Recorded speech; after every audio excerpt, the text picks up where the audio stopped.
Hi అండి, నమస్తే. నేను మీ Shanti. Welcome back to my channel Shanti's vlogs. ఈరోజు మన వీడియోలో ఈ కార్తీక మాసంలో ఇప్పుడిప్పుడే వస్తున్న రాశి ఉసిరికాయలతో నిల్వ పచ్చడిని ఎలా తయారు చేయాలో చూపించబోతున్నాను. ఈ రాశి ఉసిరికాయలో నిల్వ పచ్చడిని నేను పక్కా కొలతలతో ఎవరైనా సరే ఈజీగా సింపుల్గా పెట్టుకునే విధంగా చూపించబోతున్నానండి. వీడియోని స్కిప్ చేయకుండా ఈ నిల్వ పచ్చడిని ఎలా పెట్టాలో చివరి దాకా చూడండి. ఉసిరికాయ నిల్వ పచ్చడి కోసం నేను ఇక్కడ 400 గ్రాముల దాకా పెద్ద సైజు ఉసిరికాయలు ఏరుకొని తీసుకున్నానండి. ఇలా 400 గ్రాములు వచ్చేసరికి మొత్తం నాకు డజన్ కాయలు వచ్చినాయండి. ఈ విధంగా డజన్ కాయలని తీసేసుకొని శుభ్రంగా కడిగేసుకొని అస్సలు తడి లేకుండా తుడుచుకున్నానండి. తడి అనేది అస్సలు ఉండకూడదండి. తడి ఉంటే పచ్చడి అనేది పాడైపోతుంది. అస్సలు తడి లేకుండా తీసేసుకున్నాక ఇప్పుడు ఒక చాకు తీసుకొని ఆ చాకుతో ఇలా ఒక్కొక్క కాయని తీసుకొని మధ్యలో 2-3 చోట్ల ఘాటుగా పెట్టాలి. ఇలా ఘాట్లుగా పెట్టుకోవటం వల్ల మనకి ఉసిరికాయలు వేయించుకునేటప్పుడు పగిలిపోకుండా అలానే లోపల కూడా చాలా సాఫ్ట్గా ఉడుకుతాయి. చూసారు కదా, ఈ విధంగా చాకుతో 4 వైపులా ఘాట్లు పెట్టేసేసుకొని పక్కన పెట్టేసుకోవాలి. ఇలానే అన్ని కాయల్ని ఘాట్లలో పెట్టేసేసుకొని ఒక ప్లేట్లోకి తీసేసుకోవాలి. అన్ని ఉసిరికాయల్ని ఇలా కట్ చేసేసుకున్నాక ఇప్పుడు ఒక బౌల్లోకి వేసేసుకున్నాం కదండి. ఇప్పుడు దీన్ని పక్కన పెట్టేసేసుకొని ఇప్పుడు దీనికి తగినట్టుగా మనం చింతపండుని నానబెట్టుకోవాలి. ఇప్పుడు ఒక బౌల్ తీసుకొని అందులోకి ఒక చిన్న నిమ్మకాయ సైజ్ అంత చింతపండుని ఈనెలు గింజలు తీసేసుకొని ఈ చింతపండుని బౌల్లోకి వేసుకోవాలి. ఇప్పుడు ఈ బౌల్లోకి చింతపండు మునిగేంత వరకు నీళ్లు పోసేసుకొని ఈ చింతపండుని నానబెట్టుకోవాలి.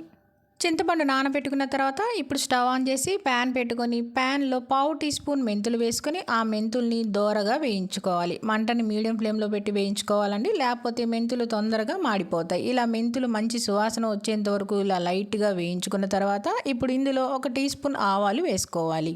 ఆవాలు వేసుకున్నాక ఈ ఆవాలను కూడా చిటపటలాడేంత వరకు వేయించుకుంటూ ఉండాలి. ఆవాలు మెంతులు రెండు బాగా చిటపటలాడి మంచి సువాసన వచ్చేంత వరకు వేయించుకుంటూ ఉండాలి. ఆవాలు మెంతులు బాగా వేగినాయి కదండి. ఇప్పుడు స్టవ్ ఆఫ్ చేసేసుకొని వీటిని పక్కన పెట్టుకుని చల్లార పెట్టుకోవాలి. ఇప్పుడు చల్లారిన తర్వాత ఒక మిక్సీ జార్ తీసుకొని ఆ మిక్సీ జార్లోకి ఆవాలు మెంతుల్ని వేసేసుకొని ఈ రెండింటిని మెత్తటి ఫైన్ పౌడర్ లాగా గ్రైండ్ చేసుకోవాలి. చూడండి, ఈ విధంగా మెత్తటి పౌడర్ లాగా గ్రైండ్ చేసేసుకొని ఈ పిండిని పక్కన పెట్టేసేసుకోవాలి. ఇప్పుడు మనం ఉసిరికాయలను కూడా కట్ చేసి రెడీగా పెట్టుకున్నాం కదండి. ఆ ఉసిరికాయలని మీకు కొలతల్లో చూపిస్తున్నాను. ఇప్పుడు ఒక గ్లాస్ తీసుకొని ఆ గ్లాస్లోకి ఈ ఉసిరికాయలని కొలుచుకోవాలి. మీరు కొలతకి గిన్నె అయినా గ్లాస్ అయినా బౌల్ అయినా దేనితోనైనా కొలుచుకోవచ్చండి. నేనైతే ఇలా గ్లాస్తో కొలుచుకున్నానండి. ఇప్పుడు ఒక గ్లాస్ ఉసిరికాయలు అయినాయి కదండి, ఆ గ్లాస్ ఉసిరికాయలని బౌల్లో వేసేసుకొని మిగిలిన ఉసిరికాయలను కూడా కొలుచుకుంటే నాకు ఇక్కడ 2 గ్లాసుల ఉసిరికాయలు అయినాయండి. ఇలా ఉసిరికాయలు బౌల్లో వేసేసుకొని ఇప్పుడు వీటిని మనం వేయించుకుందాం. ఉసిరికాయలు వేయించుకోవడం కోసం స్టవ్ ఆన్ చేసుకొని ప్యాన్ పెట్టుకొని ప్యాన్లో నేను ఏ గ్లాస్తోనైతే కొలుచుకున్నానో అదే గ్లాస్తో 1 గ్లాసు శనగ నూనె వేసుకున్నానండి. మీకు కావాలంటే నువ్వుల నూనె, పప్పుల నూనె, ఏ నూనె అయినా వేసుకోవచ్చు.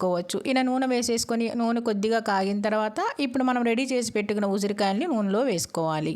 ఉసిరికాయలన్నీ వేసేసుకున్నాక మంటని మీడియం ఫ్లేమ్లో పెట్టి వీటిని నిదానంగా ఇలా గరిటెతో మధ్యలో కలుపుకుంటూ ఈ ఉసిరికాయల్ని మెత్తబడి ఎర్రగా వేగేంత వరకు వేయించుకుంటూ ఉండాలి. చూడండి, ఇప్పుడే కొద్దిగా రంగు మారుతూ ఉన్నాయి కదా. ఈ విధంగా మధ్యలో కలుపుకుంటూ ఈ ఉసిరికాయల్ని వేయించుకుంటూ ఉండాలి. ఉసిరికాయలన్నీ ఇలా ఎర్రగా వేగిన తర్వాత ఇప్పుడు ఒక ఉసిరికాయని తీసుకుని పైన ఇలా ప్రెస్ చేస్తే లోపల మెత్తగా ఉడికిపోతుంది. అంతవరకు ఈ ఉసిరికాయల్ని ఫ్రై చేసుకుంటూ ఉండాలి.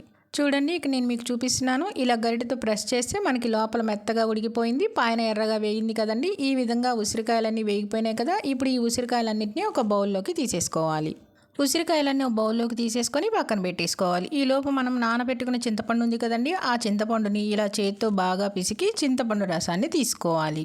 చింతపండు అంతా ఇలా బాగా పిసికి గుజ్జులా తీసేసుకున్నాక ఇప్పుడు ఒక బౌల్ తీసుకొని ఆ బౌల్లోకి ఈ చింతపండు గుజ్జు రసాన్ని అంతటిని వేసేసుకోవాలి.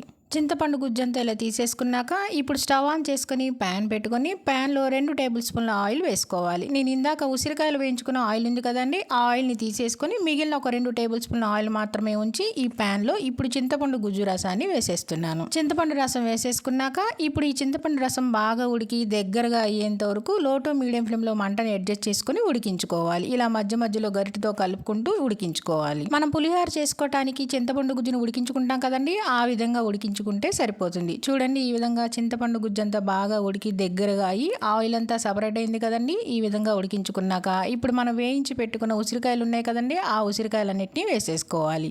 ఉసిరికాయలన్నీ వేసేసుకున్నాక ఇప్పుడు ఈ ఉసిరికాయల్ని చింతపండు గుజ్జులో 1 నిమిషం పాటు ఉడికించుకోవాలి. ఇలా కలుపుకుంటూ 1 నిమిషం పాటు ఉడికించుకుంటే ఆ చింతపండు గుజ్జు పులుపంతా ఉసిరికాయలకి పట్టి టేస్ట్ చాలా బాగుంటుంది. 1 నిమిషం పాటు ఇలా ఉడికించుకున్నాక దీన్ని పక్కన పెట్టేసుకొని చల్లారనివ్వాలి. ఈ లోపు ఒక వెడల్పాటి బౌల్ తీసుకొని మనం ఉసిరికాయ పచ్చడిని కలుపుకుందాం. నేను ఇందాక మిక్సీ వేసుకున్న ఆవు పిండి మెంతిపిండి పౌడర్ ఉంది కదండి, ఆ పిండిని నేను ఇలా గ్లాసు కొలతలతో కొలుచుకుంటున్నానండి. ఇందాక నేను ఉసిరికాయ కొలుచుకున్న గ్లాస్తోనే నాకు ఇక్కడ పావు గ్లాస్ ఆవు పిండి మెంతిపిండి అయిందండి. ఇలా ఆవు పిండి మెంతిపిండిని బౌల్లోకి వేసేసుకోవాలి. ఇప్పుడు ఇందులోనే అదే గ్లాస్తో 1/2 గ్లాసు మెత్తటి ఉప్పు వేసుకోవాలి. మీకు కావాలంటే కల్లుప్పునైనా మిక్సీ వేసుకొని ఆ కల్లుప్పునైనా వేసుకోవచ్చు. ఇలా 1/2 గ్లాసు ఉప్పుని వేసుకున్నాక ఇప్పుడు ఇందులోనే 3/4 గ్లాసు కారం వేసుకోవాలి.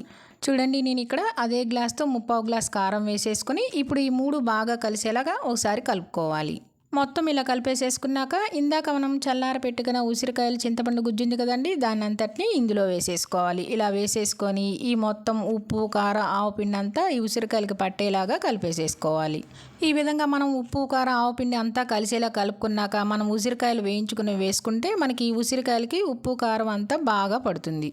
ఇలా అంతా బాగా కలిపేసుకున్నాం కదండి. ఇప్పుడు ఇది కొంచెం గట్టిగా ఉంది కదా, ఇప్పుడు మనం దీనికి తాలింపు వేసుకుందాం. తాలింపు కోసం స్టవ్ ఆన్ చేసుకొని ప్యాన్ పెట్టుకొని ప్యాన్లో ఇందాక మిగిలిన శనగ నూనె ఉంది కదండి, మనం గ్లాస్తో తీసుకుంది ఆ ఆయిల్ని వేసేసుకోవాలి.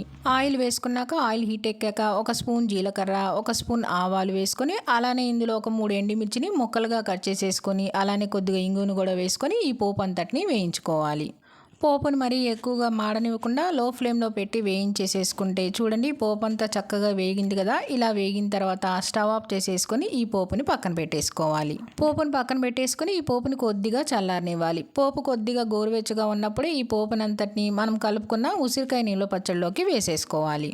ఈ పోపుని మరీ వేడివేడిగా వేసుకోకూడదండి, కొంచెం గోరువెచ్చగా ఉన్నప్పుడే వేసుకోవాలి. అలా వేసుకుంటే మనకి పచ్చడి అనేది నల్లగా మారకుండా ఉంటుంది. ఇలా పోపు వేసేసుకున్నాక ఇప్పుడు ఈ పోపు అంతా పచ్చడిలో కలిసేలాగా కలిపేసేసుకోవాలి. పచ్చడి అంతా కలిపేసేసుకున్నాక ఇప్పుడు దీని మీద మూత పెట్టేసి ఒక 3 రోజుల పాటు ఊరనివ్వాలి. 3 రోజుల తర్వాత ఒకసారి మూత తీసి చూడండి, ఈ విధంగా ఆయిల్ పైకి తెల్లి ముక్కలన్నీ ఊరుతాయి. ఉసిరికాయలు ఊరటానికి కనీసం 3 రోజులైనా పడుతుందండి. 3 రోజుల తర్వాత ఈ ఉసిరికాయ పచ్చడి అంతా ఒకసారి బాగా కలుపుకోవాలి. ఇలా కలిపిన తర్వాత ఒక సీసాలో కానీ జాడీలో కానీ తీసుకోవాలి. అంతేనండి, చాలా సింపుల్గా ఈ ఉసిరికాయ పచ్చడిని తయారు చేసేసుకోవచ్చు. మరి ఇంకెందుకంటే ఆలస్యం, ఈ ఉసిరికాయ నిల్వ పచ్చడిని మీరు కూడా తప్పకుండా ట్రై చేయండి. ట్రై చేసి మీకు ఎలా వచ్చిందో కామెంట్స్లో తెలియజేయడం మర్చిపోకండి. అంతేకాదండి, ఈ ఉసిరికాయ నిల్వ పచ్చడి వీడియో మీకు నచ్చిందా అండి? నచ్చితే కనుక లైక్ చేయండి, మీ ఫ్రెండ్స్కి రిలేటివ్స్కి షేర్ చేయండి, సబ్స్క్రైబ్ చేయండి. మరిన్ని అప్డేట్ కోసం కిందున్న బెల్ ఐకాన్ని క్లిక్ చేయండి.